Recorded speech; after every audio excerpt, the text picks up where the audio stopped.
But he's even all the more so now because he has the iPhone 10 with him.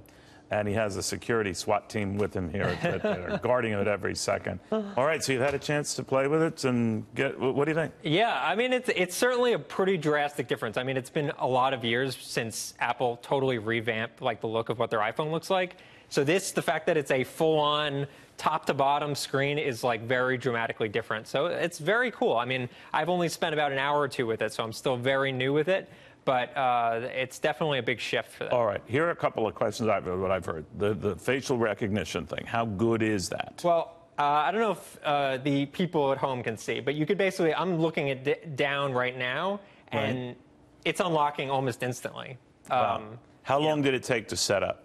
About 2 minutes. Really? To give you an idea. Essentially what it's doing is scanning, it's sending light beams. It's a little creepy when I describe it this. Sending light beams at my face and crafting like a 3D representation of my face. So that's what's unlocking the phone. So from any angle, at any time, even if you are full beard, yes. I mean, it will still recognize you. Yeah, so if you scan with a full beard, like a giant, huge caveman beard, you might need, if you shave it, you might need to like reactivate the scanner. But again, that's another 2 minutes.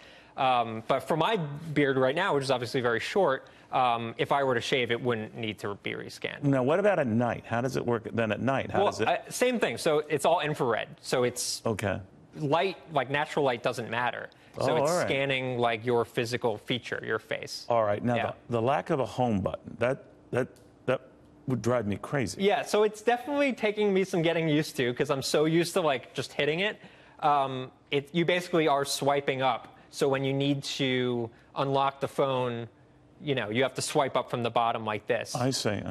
They basically traded the option of having a button for this full frame display, which again takes some getting used to. I've only been using it for an hour or two. Is there a way to see what he's doing? I know that's easier said than done, or at least to zoom in a little bit. But for example, the camera that gets a lot of the buzz. Sure.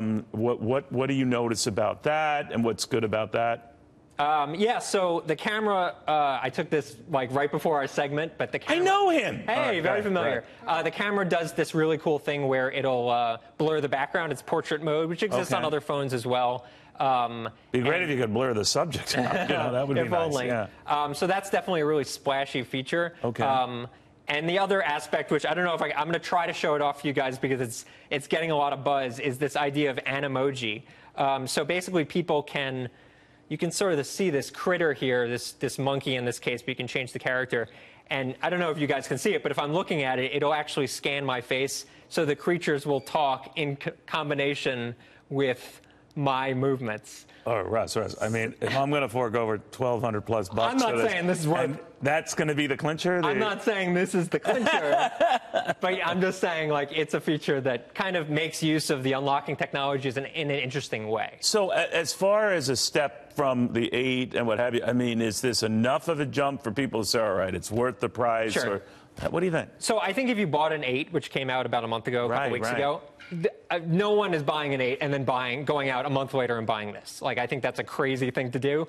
Chances are a lot of people maybe had a 6 or a 7 and wanted a massive leap in difference. So they might be, okay, I'm going to drop, you know, $1,000 and get this But the phone. massive leap refers to the speed. So the speed is significantly faster, but it's more about the overall design, having the top to bottom screen, the facial scanning, stuff like that. So those are the big differences that you're really going to see.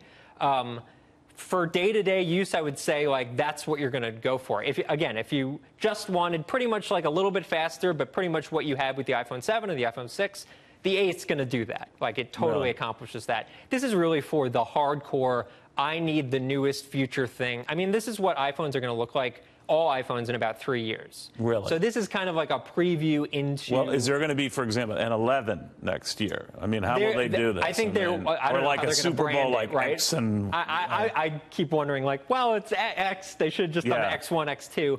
I don't know how they're going to brand it, but I do think they're going to keep doing this ultra premium, and then they'll have kind of the like mid-tier model. And what this does for Apple is really sets them in the marketplace as being like the premium phone. Like you want the splashy, you know, LeBron James courtside kind of phone. That's what theoretically he would have, you know? So I think for Apple's brand, it's very important that they sort of see themselves as the top tier. They've got a lot riding on it, don't they? Yeah, they definitely do. Thank you, my friend. No problem. Very good seeing you again.